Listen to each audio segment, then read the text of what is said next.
Greetings MMA experts. 안녕하세요 여러분. MMA 자버티어 듀프시렉시입니다.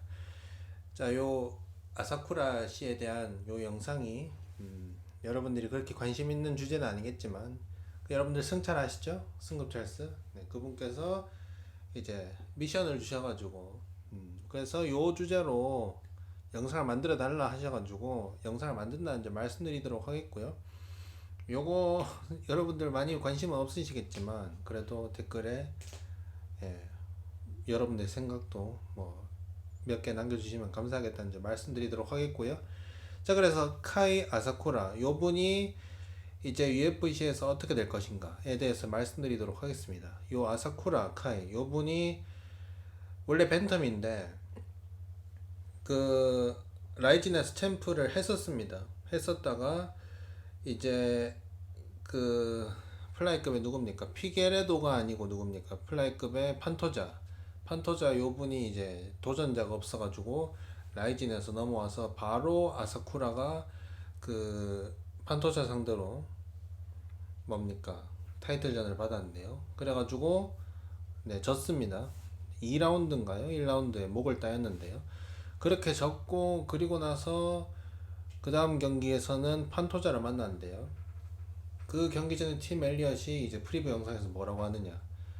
그 첫 번째 경기는 내가 준비가 안 돼 있었다.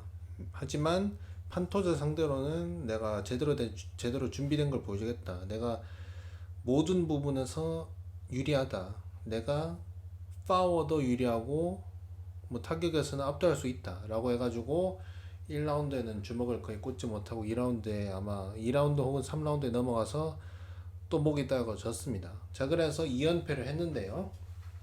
자, 그리고 나서 이제 아사쿠라가 그 첫 번째 졌을 때까지만 해도 이랬던 것 같습니다. 내 준비가 제대로 안 돼 있었지. 준비 제대로 하면 내가 이기지. 라고 생각했는데, 근데 두 번째 지고 나면은 지고 나서 표정이 딱 나옵니다. 벽을 느꼈는 거. 벽을 제대로 느낀 것 같습니다. UFC 레벨에. 그래서 이제 팀 엘리엇이 아니 아사쿠라가 이제 UFC한테 저 그만할게 나가겠습니다. 저 라이진으로 돌아가겠습니다. 저 UFC급이 아닌 것 같습니다.라고 해서 그 좀 내보내 달라고 했는데 뭐 UFC가 뭐 붙잡았는지는 모르겠다만 결국에는 아사쿠라가 벤텀으로 올라간다는 뭐 소식이 있었는데요. 자, 그렇다면 벤텀 간다고 뭐가 달라질까? 자, 아사쿠라가 원래 벤텀이었기 때문에 이제 UFC에서 타이틀전을 위해서 이제 플라이급으로 내려왔었지 않습니까?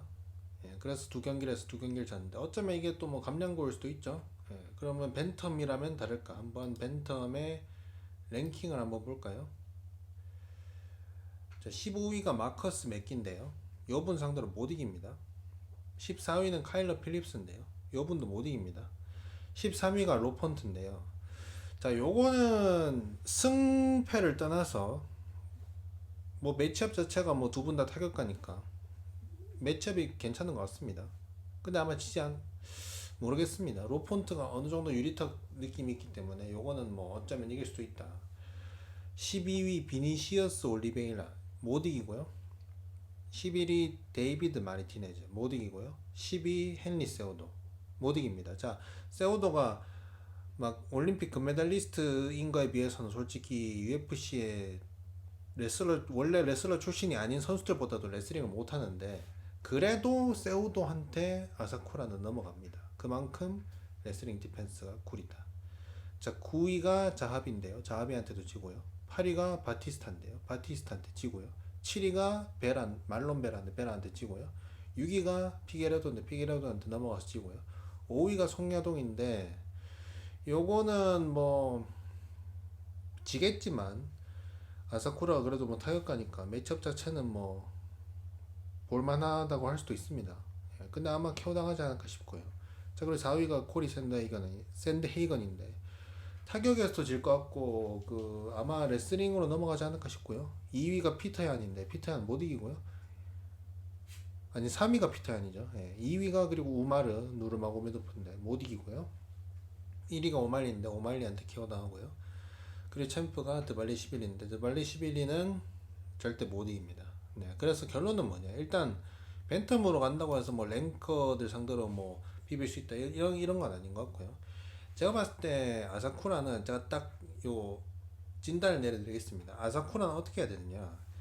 그 막 전 챔프 출신이라고 뭐 처음에 딱 들어왔을 때 뭐 전 챔프하고 또 이제 그 판토자가 방어전 상대가 없으니까 챔피언전을 했는 것까지도 이해갑니다. 그리고 나서 그 다음 경기에서 이제 팀 엘리엇 랭커 상대로 했는 것도 뭐 그 매첩까지도 이해갑니다. 근데 이제 두 경기를 딱 봤을 때 이제 아사쿠라의 한계는 명확하거든요. 예, 테디가 굉장히 구리다. 굉장히 많이 구리다. 예, 본인도 압니다. 그렇기 때문에 아사쿠라는 솔직히 이제 그 플라이에 남든 벤텀에 가든 랭커는 쳐다보지도 말고요. 예, 랭커 쳐다보지도 말고 그냥 얼랭들이랑 다섯 판에서 두 판, 세 판 이기면 감지덕지한 그 정도 수준이지 않나. 냉정하게 봤을 때 그렇게 생각하고요.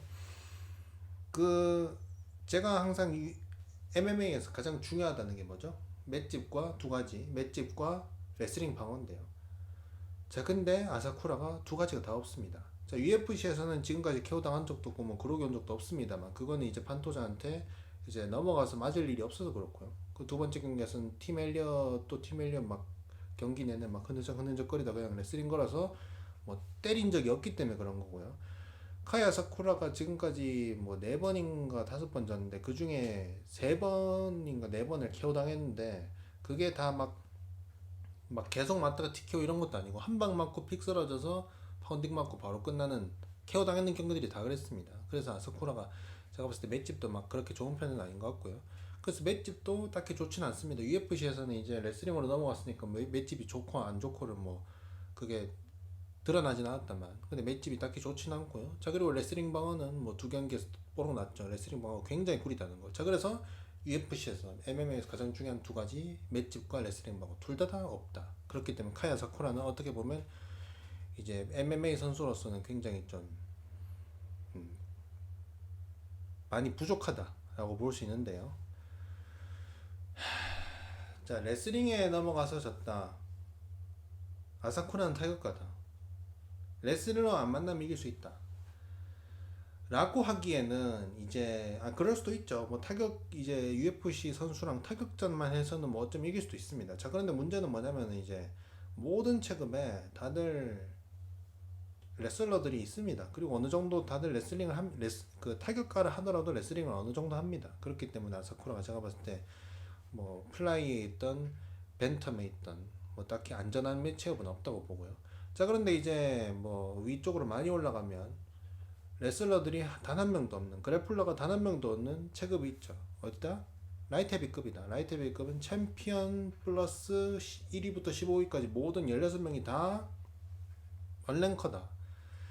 그런 체급이 만약에 벤텀이고 플라이였다면 아사쿠라가 좀 재미를 볼 수도 있겠지만 근데 그분들한테도 카이 아사쿠라는 넘어간다니까요. 제가 봤을 때 그렇습니다. 그분들한테도 충분히 넘어가요. 파운드 포 파운드로 따졌을 때 예를 들어서 그 프로하스카랑 한다 칩시다. 프로하스카와 카이 아사쿠라가 파운드 포 파운드로 만약에 붙었다 칩시다. 그렇다면 아사쿠라가 프로하스카의 레슬링을 막을까? 제가 봤을 때 넘어간다 봅니다. 그만큼 아사쿠라는 레슬링 고자다, 레고다 라는 점 드릴 수 있겠고요. 그래서 제가 봤을 때 일단 아사쿠라는 UFC에서 오래 있을 그런 깜냥이 좀 아니지 않을까라는 생각이 들고요. 그나마 좀 버틸라면 앞으로 랭커랑 붙으려고 그런 거는 꿈도 꾸지 말아야 될 것 같고요. 얼랭들이랑 다섯 경기에서 그 중에 한 두 경기 정도 이기면 감지덕지한 뭐 그런 상태를 유지해야 될 것 같습니다. 제가 봤을 때 좋은 매치업이 하나 있는데 벤텀으로 올라간다 해서 벤텀에서 할지도 모르겠지만 플라이급에 남는다면 좋은 매치업이 있거든요. 이제 이번 주말에 박현성 선수랑 브루노 실바가 붙지 않습니까? 브루노 실바가 14위인가? 무슨 랭커인데요. 어쨌든 그리고 박현성 선수랑 붙어서 박현성 선수가 이기면 랭커가 되겠고 브루노 실바가 지면 그냥 15위로 밀려나나 혹은 뭐 그 랭킹에서 좀 빠질 수도 있고요. 근데 박현성 선수가 지면은 확실한 건 이제 랭킹에 못 들겠죠. 저는 박현성 선수랑 브루노 실바 요 경기에서 패자와 승자는 무조건 이제 랭커가 될 테니까요. 패자와 아사쿠라가 붙는 거 어떤가? 박현성 선수가 무조건 이기죠. 실바 상대로. 예, 실바 상대로 이깁니다. 근데 만약에 진다면 박현성 선수랑 아사쿠라랑 카이 아사쿠라랑 하는 게 밸런스가 좀 맞지 않을까. 예. 박현성 선수는 이제 오펜스 레슬링도 자 물론 저번에 타츠로한테 좀 압도적으로 졌다만 그건 이제 제가 봤을 때 타츠로는 어쩌면 챔피언이 될 수도 있는 그 정도 깜냥의 선수입니다. 예. 그래서 압도적으로 진 거고 박현성 선수는 이제 타격이니 레슬링이니 뭐 골고루 다 잘하신단 말이죠. 근데 아사쿠라는 타격을 딱히 잘하는지도 뭐 UFC에서 보여준 게 없어서 모르겠고요. 그리고 레슬링은 굉장히 디펜스가 좋지 않다. 그래서 박현성 선수가 브루노 실바한테 만약에 진다면 아사쿠라와 이제 경기를 하는 것도 굉장히 좋은 것 같다라는 점 말씀드리도록 하겠고요. 자, 그래서 그렇습니다. 그 승철 씨가 아사쿠라를 굉장히 그 좋아하는데요. 승철 씨가 원래 이제 일본 쪽을 좋아해가지고 그래서 아사쿠라도 좋아하는 것 같은데요. 제가 봤을 때 아사쿠라는 냉정하게 봤을 때 확실한 건 UFC 랭커급은 절대 아닌 것 같고요. UFC 원래 아사쿠라가 로드2를 참여하는 것도 어떤 약간 뭐 UFC에 이미 들어와 있으니까 로드2를 참여하는 건 말이 안 되는데 로드2를 만약에 참가해서 이제 8강 맞습니까? 세 경기에서 하는 거 있지 않습니까? 그거를 한다면 아사쿠라가 뚫을 수 있을까? 라는 의문이 듭니다. 예. 컨텐드 시리즈는 100%못 뚫을 것 같고요. 근데 그것도 모릅니다. 이제 컨텐드 시리즈에 이제 그 그래플러들보다 타격가들이 많이 나오기 때문에 아사쿠라가 어쩌면 컨텐드 시리즈는 이게 상대들이 타격가들이 하도 많이 나와가지고 그거는 이제 상성이 좋아서 좀 매치업이 좋아서 어쩌면 뚫을 수도 있고요. 근데 만약에 이제 상대가 레슬링 좀만 친다? 자 그러면 아사쿠라는 또 바닥 청소하겠죠. 예, 그렇다는 점 말씀드리도록 하겠습니다. 아사쿠라 그 뭡니까 아사쿠라 형이 미쿠로거든요. 예, 미쿠로가 그 일본에서 굉장히 슈퍼스타라고 합니다. 미쿠로가 그 유튜브도 굉장히 유튜브 구독자 수가 막 600만 명인가 그렇다 하더라고요. 그래서 아사쿠라도 뭐 어쩌면 뭐 형 따라서 뭐 유튜브 하는 것도 좋지 않을까라는 생각합니다. 예. 그래서 결론은 뭐다? 아사쿠라 화이팅이다 라는 점 말씀드리도록 하겠습니다. 알겠습니까? But you are good. Legendary Polish Power. Korean power also.